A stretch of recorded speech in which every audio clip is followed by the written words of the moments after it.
Welcome to my channel Srihas world. ఈరోజు నేను మీకు చూపించబోయే రెసిపీ మా రాయలసీమ స్టైల్లో అద్దరిపోయే ఎంత రుచిగా ఉండే ఎర్ర కారం చట్నీ చూపించబోతున్నాను.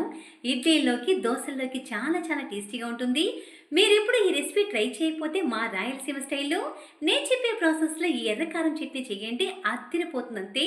మరి ఇంకెందుకు ఆలస్యం, ఈ రెసిపీ ఎలా చేయాలో స్టార్ట్ చేసేద్దాం.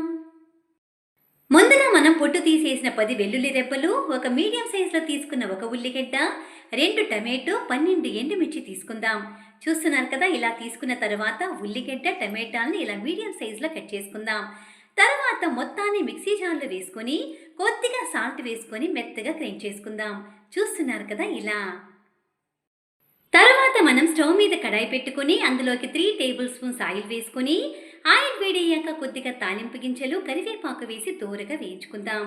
తరువాత అందులోకి గ్రైండ్ చేసి పెట్టుకున్న ఎర్రకారం చట్నీ, కొద్దిగా నీళ్లు పోసుకొని మొత్తాన్ని ఒక్కసారిగా కలుపుకొని అందులోకి 1/2 టేబుల్ స్పూన్ ధనియాల పొడి వేసుకొని మరో 5 నిమిషాల పాటు మీడియం ఫ్లేమ్లో ఉడికించుకుందాం.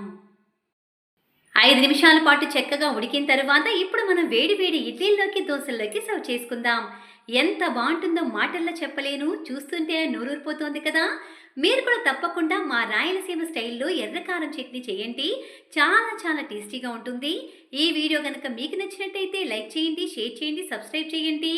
మరెంతో ఇంట్రెస్టింగ్ అప్డేట్స్ కోసం నా ఛానల్ని సబ్స్క్రైబ్ చేయండి. బాయ్.